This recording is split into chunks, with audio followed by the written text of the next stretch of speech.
तो आज की क्लास में प्रश्नावली 1.6 9वीं क्लास ध्यान देगी। 3 क्वेश्चन हैं। इनको सीखने के लिए मैं आपको बता रहा हूँ एक घातांक नियम से संबंधित सूत्र है। जैसे यदि हमारे पास में a की घात m a की घात n हो तो उसका आंसर होता है a की घात m प्लस n। अर्थात यदि आधार समान हो तो घातें जुड़ जाती हैं। दूसरा है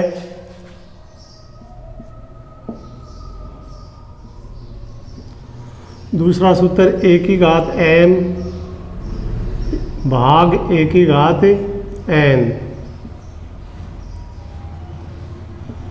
तो घातें घट जाती हैं m माइनस n। या इसको ऐसे भी लिख सकते हैं a की घात m बटे a की घात n बराबर होता है a की घात m माइनस n।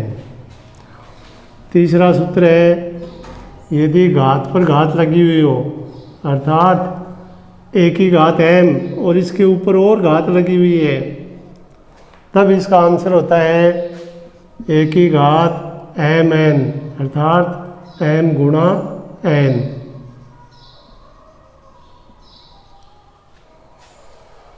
यदि आधार समान है और घात रूट में है तो इसका अर्थ होता है a की घात 1/2। यदि कोई संख्या इस हिसाब से लिखी हुई है तो इसका अर्थ होता है a की घात 3/2। तो इस तरह से कुछ सामान्य बातें हैं जो आपको इस प्रश्नावली को करने से पहले समझनी है। पहले तो आपको यही समझना है कि घात और आधार नीचे की संख्या, घात उसके ऊपर जो लगी हुई है पावर, वो उसकी घात कहलाती है। अब इन बातों को समझने के बाद में हमें क्या करना है कि इन घातों से इनका मान ज्ञात करना है। जैसे 64 की घात 1/2, इसका अर्थ ये होगा कि सबसे पहले 64 को अभाज्य गुणनखंड के रूप में व्यक्त करेंगे। पहला क्वेश्चन है 64 का अभाज्य गुणनखंड के रूप में व्यक्त करते हुए घात के रूप में लिखेंगे। पहला सवाल, पहला भाग 64 की पावर 1/2। इसको समझने के लिए आप इस तरह से अभाज्य गुणनखंड करेंगे। 2 का भाग देंगे 32 आएगा, फिर 2 का भाग देंगे 16 आएगा, फिर 2 का भाग देंगे 8 आएगा, फिर 2 का भाग देंगे तो 2 आएगा और लास्ट में आपको 1 पर छोड़ देना है भाग देके। तो इस तरह से हम देखते हैं कि इस 64 की जगह हम 1 2 3 4 5 6, यानी इसका मतलब ये हुआ कि ये 2 6 बार आया है तो 2 की घात 6 ये 64 का मान है। तो हमें करना क्या है कि जहाँ पर 64 आया हुआ है वहाँ पर आपको 2 की घात 6 लिखना है। तो इस तरह से लिखोगे 2 की घात 6 और उसकी घात 1/2। अब मैंने सूत्र बताया कि घात पर घात लगी होती है तो वो गुणा होती है। तो 2 की पावर 6 गुणा 1/2, 2 से 6 कटता है 3 बार, तो इसका मतलब हो गया 2 की घात 3, 2 गुणा 2 गुणा 2 और आंसर आ जाएगा 8। तो आप लिखेंगे अतः 64 की घात 1/2 बराबर 8। इस तरह से आपको ये प्रश्नावली बहुत सरल है। इनके अभाज्य गुणनखंड करते हुए इनको आगे बढ़ेंगे। अब आप देख रहे हैं 32 आ गया, तो 32 आ गया। अभी हमने 64 का किया है। यदि यहाँ से 64 मिटा दें तो आप देखिए ये 32 का हो गया। कितनी बार? 1 2 3 4 5 बार, अर्थात 2 की घात 5, जिसका मान अगर हम गुणा करेंगे 2 को 5 बार, 5 टाइम्स, 2 गुणा 2 गुणा 2 गुणा 2 गुणा 2, तब आपको प्राप्त होगा 32। अब क्वेश्चन है आपके पास में दूसरा, 32 की पावर जो है घात है वो 1/5 है। अब देखिए 32 के स्थान पर क्या लिखेंगे, 2 की घात 5 और ऊपर घात है 1/5। फिर वही नियम, घात पर घात आ गई तो ये गुणा हो जाएगा। तो इस तरह से लिखोगे इसको, 2 की घात 5 गुणा 1/5। आप देख रहे हैं 5 से 5 कट जाएगा, तो 5 से 5 कटने पर क्या बचेगा, 1, और 1 एकम 1 यानी 2 की घात 1, जिसका उत्तर होगा 2 एकम 2। तीसरा भाग है 125 की घात 1/3। तीसरा भाग 125 की घात 1/3। अब आप 125 का है भाज्य गुणनखंड करेंगे तो आप देख रहे हैं कि इसमें सीधा भाग 5 से जाएगा, 2 3 इनसे नहीं जाएगा। तो 5 का जब भाग देंगे 125 में तो आंसर आएगा 25। फिर 5 का भाग जा रहा है 5 बार, फिर 5 का भाग 1 बार। इस तरह से हमें ये पता चला कि 125 को 5 की घात 3 के रूप में लिख सकते हैं, क्योंकि ये 3 बार आया है तो 5 की घात 3 का मतलब होता है 125। अब जहाँ पर 125 लिखा हुआ है वहाँ पर लिखोगे 5 की घात 3, 5 की घात 3 और ऊपर है 1/3। फिर वही नियम, घात पर घात आ गई, गुणा कर दीजिए, 3 इंटू 1/3, 3 से 3 कट गया, 5 की घात 1, 5 एकम 5। इस तरह से आपको ये बहुत सरल प्रश्नावली है, सभी विद्यार्थियों को ये करना है और ये आ जाएंगे। इसी तरह सवाल नंबर 2, सबका एक ही तरीका है। पहले आप सूत्र याद कर लीजिए कि घात गुणा में हो तो जुड़ती है, भाग में हो तो घटती है, घात पर घात हो तो गुणा होती है। और इन बातों का ध्यान रखते हुए पहले आपको अभाज्य गुणनखंड के रूप में लिखना है संख्या को, और फिर घात जो कटती है उसको काट कर दिए गए प्रश्न में उसका मान ज्ञात करना है। जैसे अपने पास में सवाल नंबर 2 का पहला भाग है 9 की घात 3/2। अब हमें करना क्या है कि 9 का गुणनखंड करना है। तो इस तरह से करके देखोगे तो आपको पता होना चाहिए 9 एक छोटी संख्या है कि ये 3 गुणा 3 होती है, यानी 3 की घात 2।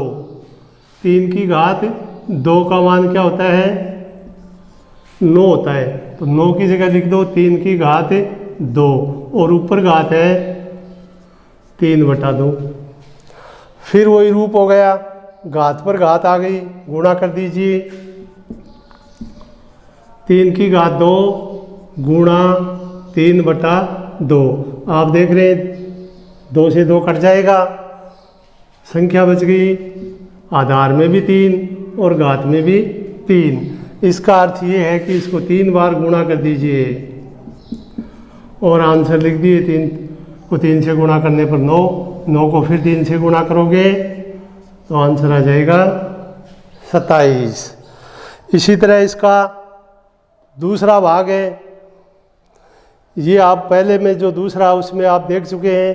फ़र्क क्या आ रहा है, जहाँ 1 आया वहाँ पर 2 आ गया, यानी इसमें 5 की घात 2 बचेगा तो विद्यार्थी इसको समय करेंगे।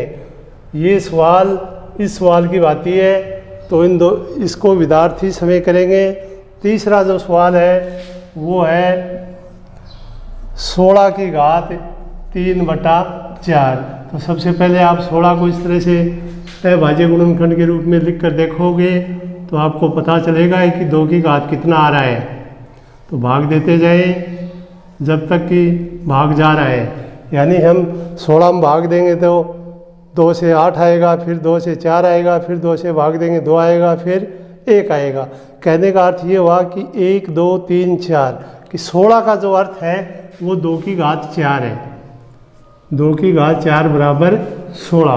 तो जहाँ पर ये 16 आया है वहाँ पर आप घात के रूप में 2 की घात 4 लिखेंगे। तो इस प्रश्न में 16 आया है, इसका मतलब हो गया 2 की घात 4। ऊपर घात लिखी हुई है 3/4। अब फिर घात पर घात आ गई, गुणा कर दीजिए। 2 की घात 4 इंटू 3/4, 4 से 4 कट जाएगा। आप देख रहे हैं कि 2 की घात 3 बच गया, और 2 की घात 3 का मतलब होता है 2 गुणा 2 गुणा 2, अर्थात 2 को 3 बार गुणा करना। तो ये आ जाएगा आपका 2 दूनी 4 और 4 दूनी 8। अगला सवाल है 125 वाला, ये भी हम इसमें कर चुके हैं। चिन्ह का फर्क है। तो चिन्ह क्या होता है कि कोई भी घात, यदि आपने 8वीं क्लास में भी पढ़ा है ये चीज़ें, कि माइनस में हो और उसको आप प्लस करना चाहें तो इस तरह से लिख सकते हैं। यानी उस माइनस को हटाने के लिए आपको 1 यानी उसका व्युत्क्रम लगाना है। जैसे 5 है तो इसका व्युत्क्रम आएगा 1/5, 2 है तो आएगा 1/2, 3 है तो आएगा 1/3। तो इस हिसाब से आपको ये करना है। जैसे 125 घात माइनस में है 1/3, तो 125 होता है 5 की घात 3, फिर इंटू में आ जाएगा -1/3, 3 से 3 कट गया, तो आप देख रहे हैं 5 की घात -1 आ गया। अब यहाँ पर इस सूत्र का प्रयोग करेंगे कि जब माइनस को प्लस करना हो तो वो घात 1 में लिख देंगे, अर्थात 5 की घात -1 का उत्तर होगा 1/5 की घात 1। 1 लगाएं चाहे ना लगाएं, तो आंसर आ गया 1/5। अब सवाल नंबर 3,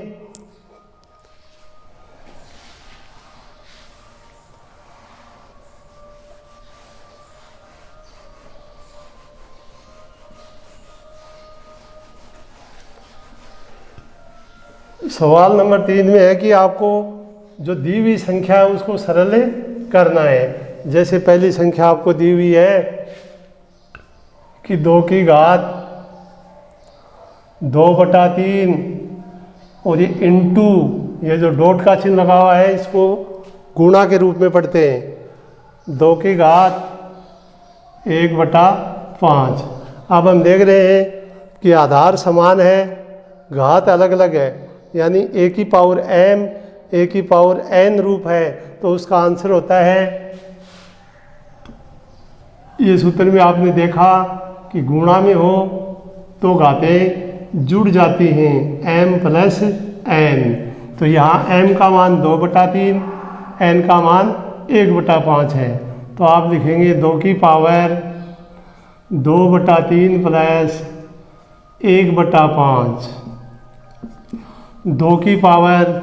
अब आप देख रहे हैं भिन्न के रूप में है तो लघुत्तम ले लीजिए, 3 और 5 का लघुत्तम 15, 3 का भाग दीजिए 15 में, जो आंसर आए उसको 2 से गुणा करें तो कितना आएगा कि 3 का भाग देते हैं तो 5, 5 को 2 से गुणा करने पर 10। इसी तरह आगे देखिए, अब आपको 5 का भाग देना है 15 में, जो आंसर है उसको 1 से गुणा करना है। तो आप देख रहे हैं 5 का भाग 15 में 3 बार जाता है और 3 एकम 3। इस तरह से आपका आंसर आ गया 2 की पावर 13/15। दूसरा भाग है घात के ऊपर घात लगी हुई है, तो सीधा गुणा कर देंगे।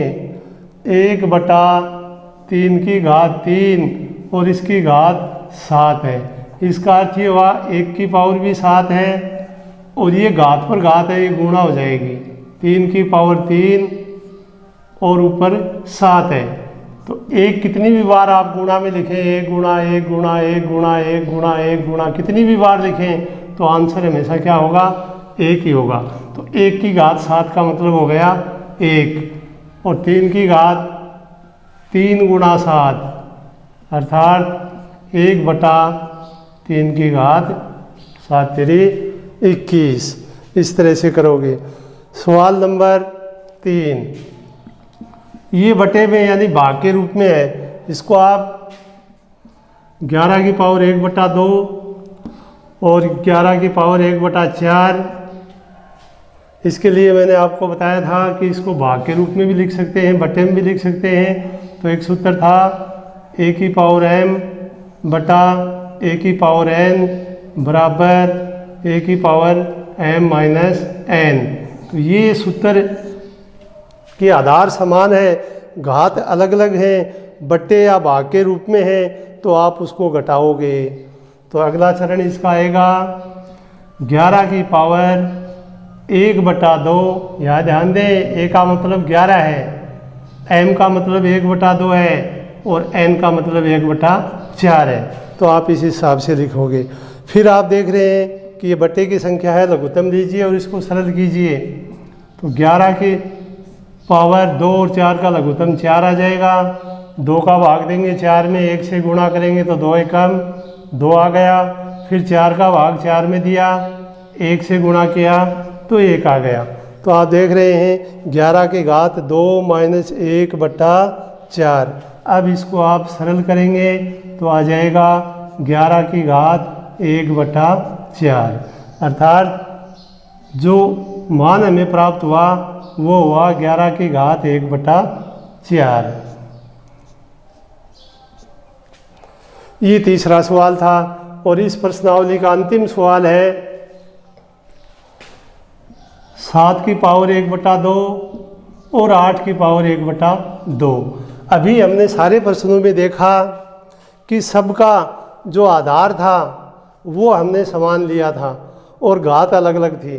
अब ये थोड़ा उल्टा हो गया, इसमें घात समान है और आधार अलग अलग है। तो ऐसी स्थिति में हम इसका जो घात है वो सेम रखेंगे और आधार का गुणा कर देंगे। तो आप इसको लिखोगे कि 7 गुणा 8 की पावर 1/2। 7 को 8 से गुणा करोगे तो आएगा 56। 56 की घात 1/2। तो इस तरह से ये आपकी प्रश्नावली है। ये 1.6 बहुत सरल थी और ये ख़त्म होती है। पहली प्रश्नावली का काम पूरा हो गया है। विद्यार्थी इसको अभ्यास के तौर पर करेंगे।